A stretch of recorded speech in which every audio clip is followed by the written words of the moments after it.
Bismillah, walhamdulillah, wassalatu wassalamu ala rasulillah. Sahabat Quran Qalbun Salim, alhamdulillah. Pada kesempatan ini saya ingin mengajak teman-teman untuk murojaah surah Al-Fatihah yang kemarin kita pelajari. Pertama, yang ingin saya sampaikan teman-teman, ketika kita membaca Al-Quran itu berusaha untuk mengikuti petunjuk dari Allah Subhanahu wa taala di surah Al-Muzammil ayat yang keempat, waratil Qur'ana tartila. Kita diperintah untuk membaca Al-Quran itu dengan tartil. Nah, tartil ini selain berusaha untuk memfasihkan ya makhraj dan sifat dari huruf-huruf yang kita baca, kita juga diminta untuk konsisten di dalam membaca mat-mat yang ada dalam Al-Quran. Nah, termasuk diantaranya itu adalah mat arid lis sukun. Ini saya akan bahas mat arid lis sukun pada surah Al-Fatihah, karena kemarin kan ada 2, ada 4, ada 6. Nah, sebaiknya bagaimana untuk menyikapi ini?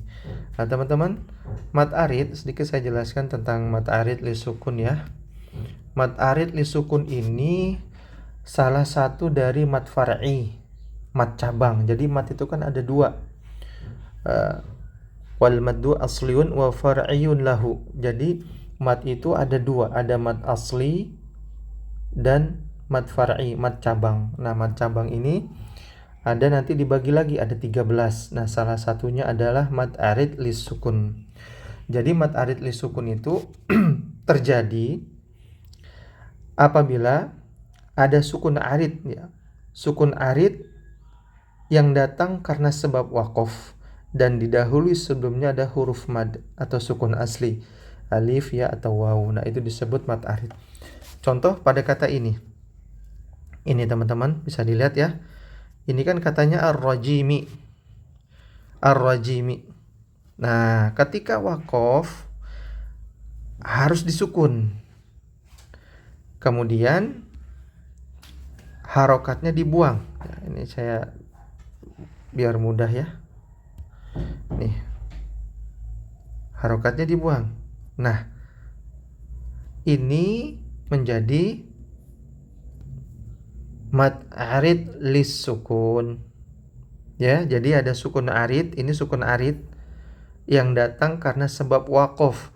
Yang tadinya harokatnya kasroh, karena waqaf harokatnya dihapus, hilang, disukunkan. Jadi dibaca ar-rajim.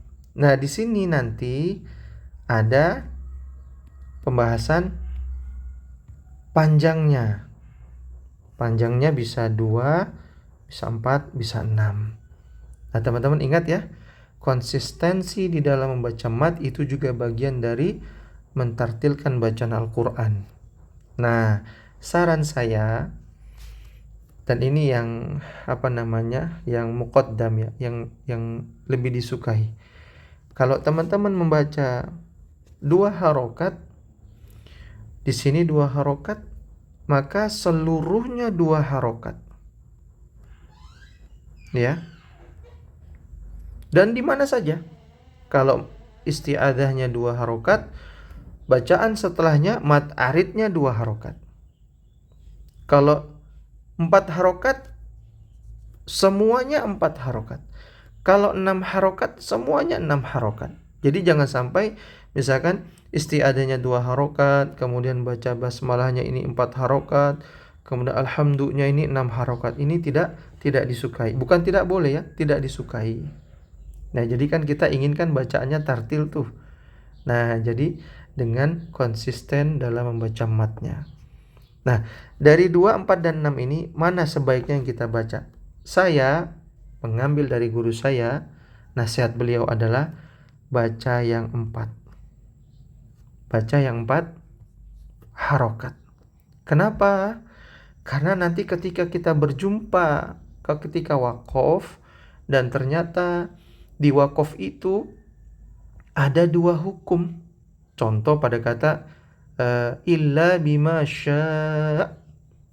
Bima sya', masya, itu ada ketemu 2 hukum. Satu hukum mat wajib muttasil, dan satu lagi hukumnya mad arid lis sukun.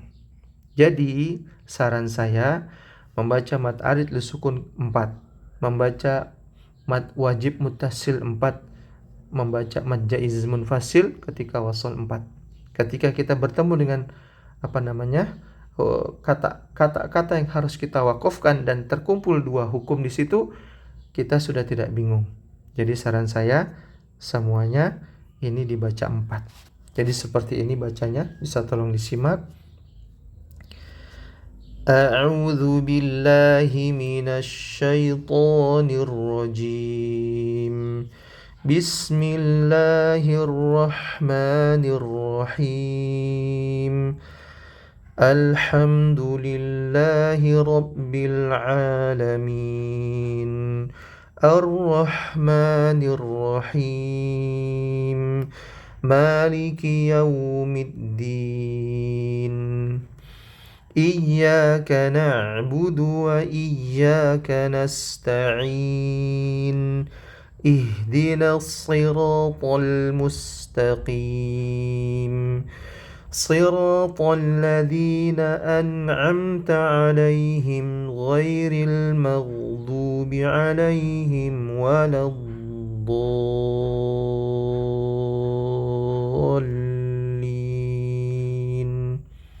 Alhamdulillah. Ya, demikian teman-teman. Jadi minta tolong ketika membaca Al-Qur'an selain memfasihkan makhraj dan sifatnya, juga konsisten ketika membaca mad-mad yang ada. Barakallahu fikum. Wassalamualaikum warahmatullahi wabarakatuh.